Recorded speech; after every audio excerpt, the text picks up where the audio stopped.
Your bank is one of the most important tools and resources you have to use when playing OSRS. Today we're going to talk about the best ways to set up your bank, all the different tools you can use, and some recommendations I have for fun ways to use it. Right off the bat, let's talk about bank PIN. This is just a quick disclaimer, and it's something that most people know, but is very important. You can set up your bank PIN at any banker by just talking to them and choosing the PIN settings option. I have a PIN, my recovery delay is 7 days, and it locks after 5 minutes offline. 7-day recovery delay is recommended. That way, if someone gets on your account, you have the maximum amount of time to try to get your account back before they can remove your PIN. And locking after 5 minutes offline is probably fine. You could lock it after every time you log out, but then when you hop worlds, you have to put it back in every single time. 5 minutes offline is usually enough to prevent people who might get on your account from accessing your bank unless you're specifically targeted, in which case hopefully the authenticator would prevent them from doing that. Again, you can change any of these settings by talking to any banker, but let's get into the actual bank. So first thing that I want to talk about is bank tabs. This is a very basic feature enabled by going in here and clicking the tabs, and you can drag any item to the plus icon to create a new tab. Common tabs include gear tabs for all of your combat equipment, runes, maybe a supplies tab,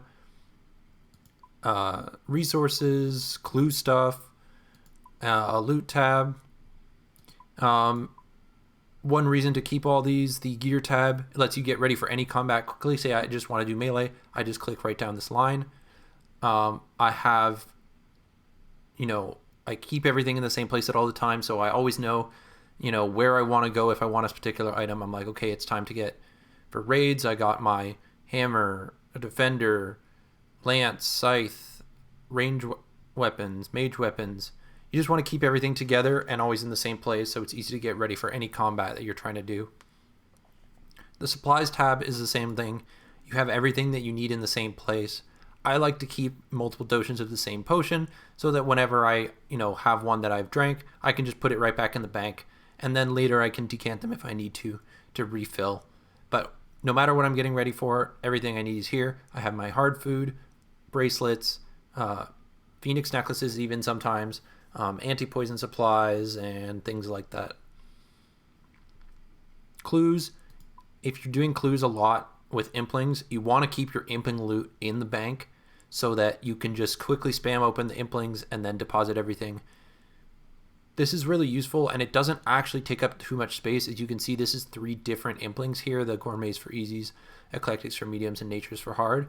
And it actually only takes up less space than, my potion tab, for example.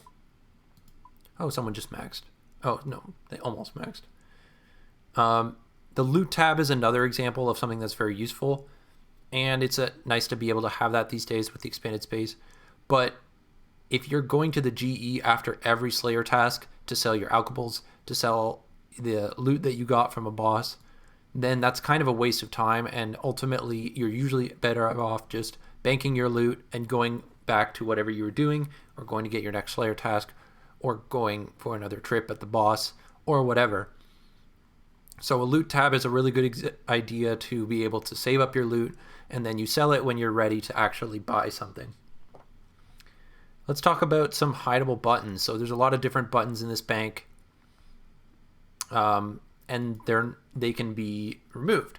So the incinerator and the bank tutorial button I like to keep off.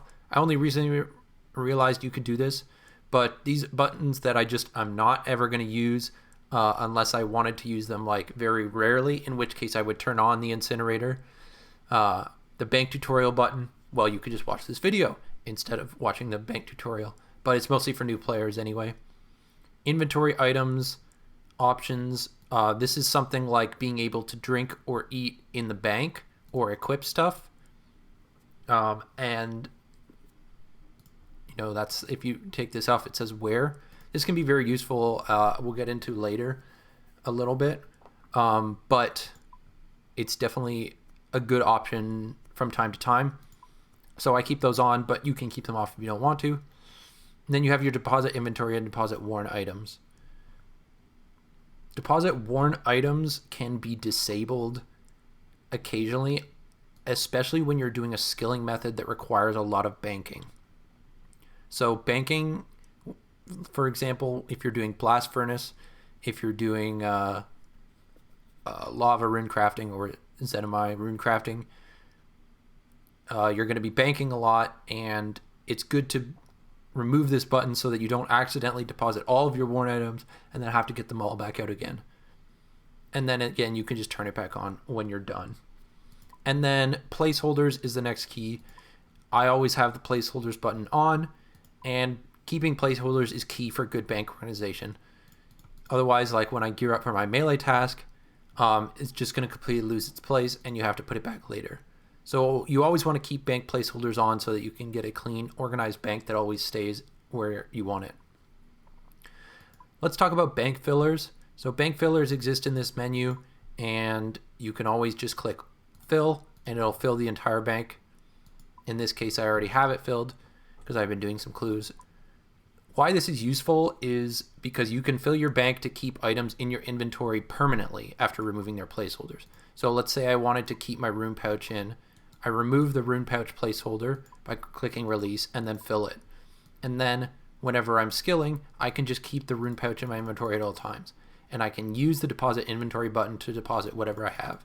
So say I've just crafted 8 different kinds of runes at Zenimai. I just click this, I deposit them all in one tick, but I keep my rune pouch. This can be very useful, again, for rune crafting, for other skilling methods, where you want to keep some stuff in your inventory, but bank a whole bunch of other stuff. This is also useful for clues when you're getting out your implings, if you want to keep part of your setup out, like teleport tabs or stacks of runes. You can easily clear your bank fillers after by just right-clicking into them and clicking clear all, and it instantly clears all of them. And you can return your items to the placeholder like I just did with the rune pouch. So let's talk about plugins. So RuneLite comes with a lot of plugins. One of them is the screen markers plugin. So just kind of opening this up a little bit. Screen markers, for example, let's just make a new one. You can make them all over the bank like this. Save that. And you'll easily see that I can keep this on. So when I close the bank and I'm running around, regardless of camera angle, the screen marker stays in the same place. You can click it up and automatically know where your deposit inventory button is going to be. And you can do this for any kind of thing in the bank, just not just this button. It can be any of these things where you want to maybe put it on the pure essence so that as soon as you click the bank, you're ready to withdraw more pure essence and go it that way.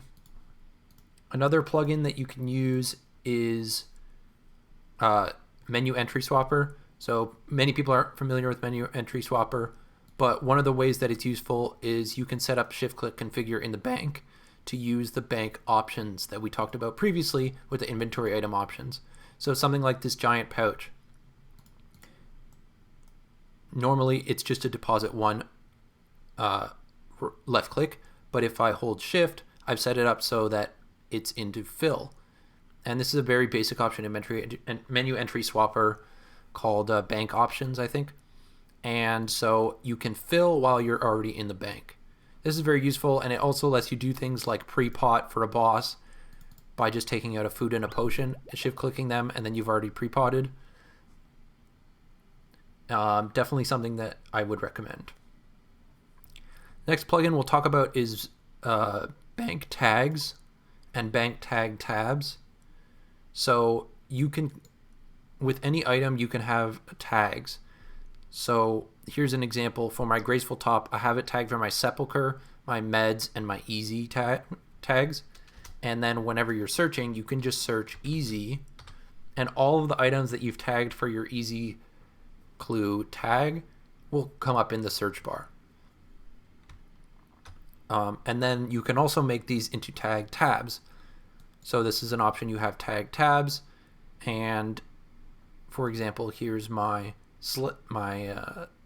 tutorial skipping tab, and you can drag any item into here and make a tag so that instead of just searching, you have it all in one place to look at visually. Another good thing about this is you can tag multiple tags on a single item.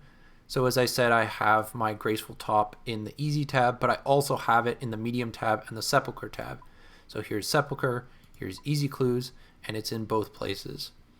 So this is better than your standard bank tags because you can only have your items in one tab at a time. So having these tabs lets you double up. The next thing that you can do is enable bank tag layouts. So here's an example of a bank tag that has a layout feature enabled.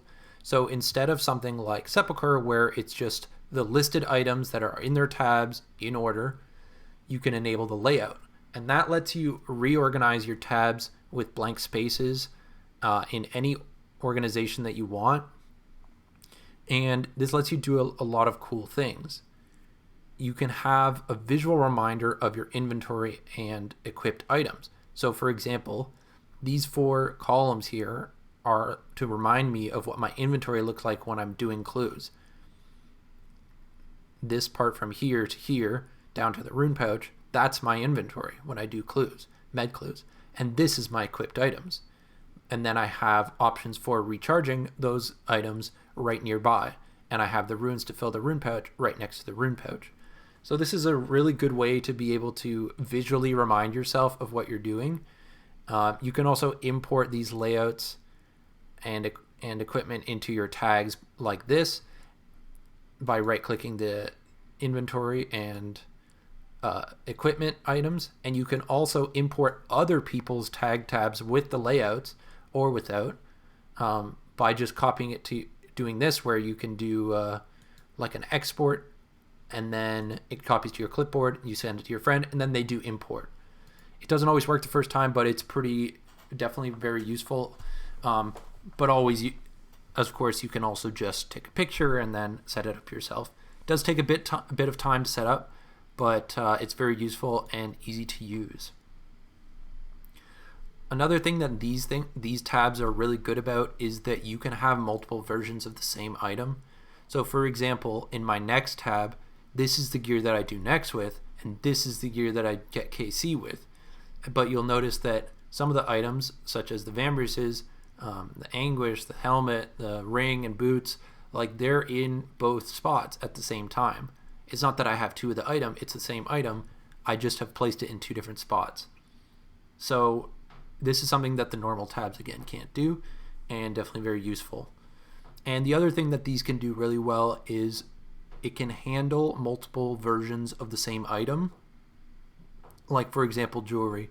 This Ring of Wealth placeholder right here, it's a placeholder for any charged Ring of Wealth that I'm using that's below 5. So I have this one that I'm 3, and then if I use it, let's say to teleport to the Grand Exchange right now, 3 charges goes down to 2, but then when I go back to bank it, it goes right back into the same placeholder. So that's one of the things that these tabs do really well, and it can be really helpful for something like clues and other content. The other thing that these can do that's very interesting is that you can have placeholders for items that are not in your bank at all and don't have a placeholder, like for example a master clue, or even something that you used to have in your bank but you took out, like say something that you were skilling with. Let's find an example.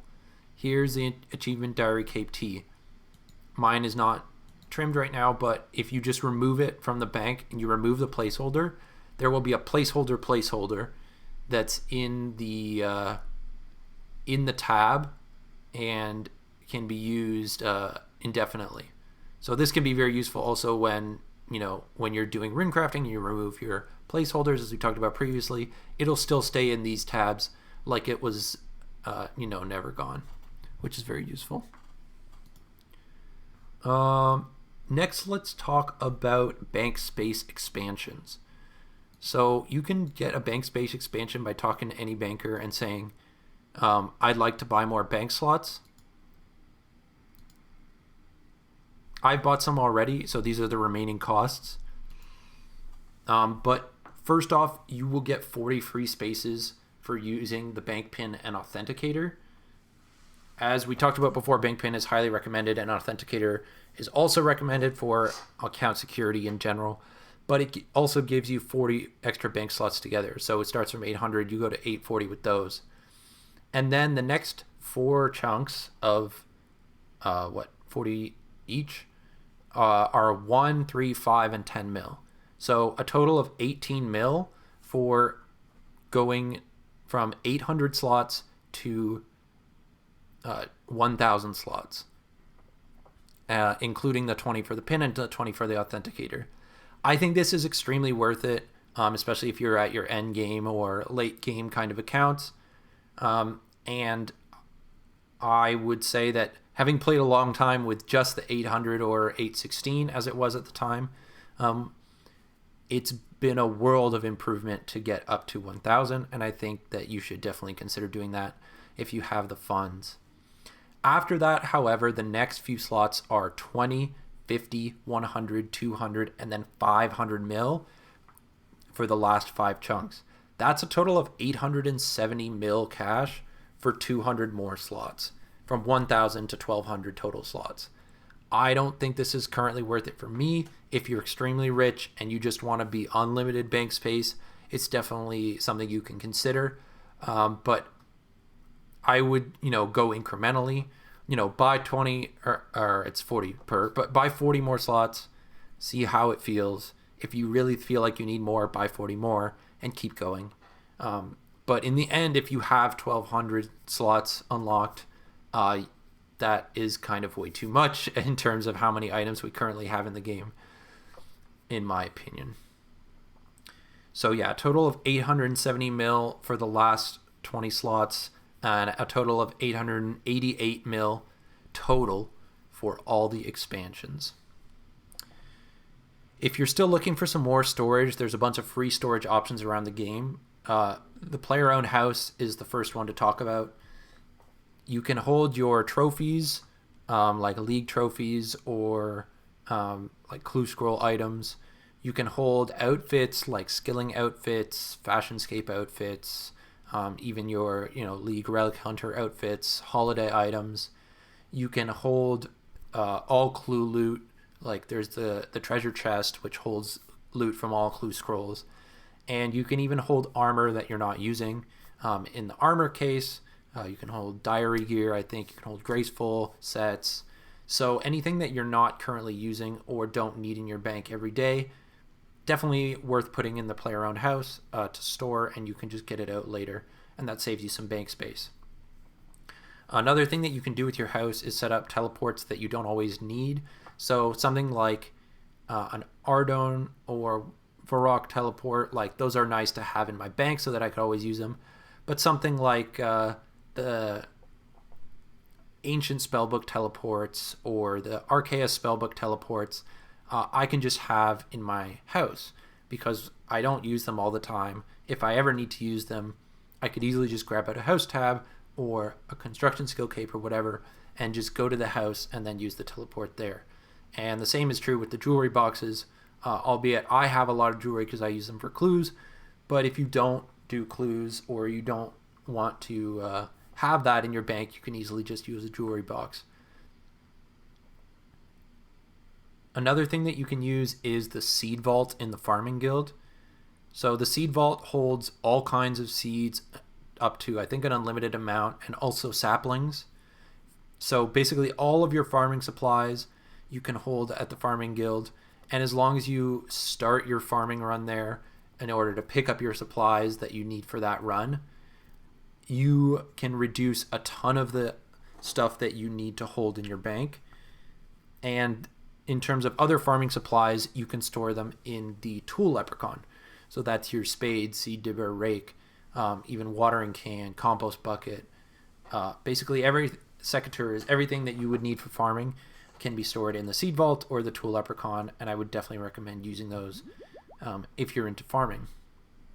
Clue scrolls, you do want to hold, if you're going to be doing masters, you want to hold the Fallow the Bard emote steps and items for the Sherlock clues, such as these sacred eels and sold abyssal heads, some pyre logs, that kind of thing. But in terms of other tier emote steps, and even master also, I forgot the word master emote steps, you can store them in stash units. So as long as you have the construction level, you can build the stash units and store your emote clue items in there. Once you have them filled, it's going to make your clues a lot smoother, and as I said, remove the strain on your bank space. So definitely worth it. And finally, consider maxing. The max cape combines all the skill capes that you need. Obviously, I've kept a couple, like the crafting and constructing cape, just because of their one-click teleports, but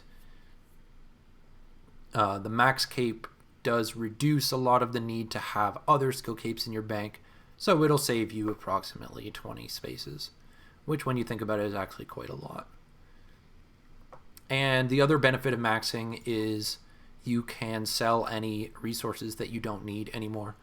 I keep a lot of these just because I tend to get them as loot, and I'll use them at some point or sell them. But anything that you don't need, such as herblore supplies, secondaries, like I've gotten rid of a lot of those because I don't train herblore anymore now that I'm maxed. Obviously, like, this is different if you're a skiller who's planning on going for 200 mil all, or you just want to keep your supplies around in case you want to get some XP for a skill of the week competition or something like that. But once you max, obviously you definitely have the option to clear out a lot of bank space by selling your skilling items. So that's about it. In conclusion, there's a lot of different tools you can use, both in-game tools and client tools like plugins, to make your bank experience as smooth as possible. There's example layouts online you can easily copy. I copied this gear tab from someone else and only made minor changes based on the new stuff that I've put in and the stuff that I don't have. But ultimately, I copied it from someone else, and then I just got used to it. And that's what you want to do. The more that you use the layout without changing it, the more you get used to it, the faster you're going to be. At this point, I know where everything is in my bank, to the point of being like, okay, it's time to gear up for raids. I'll just do this.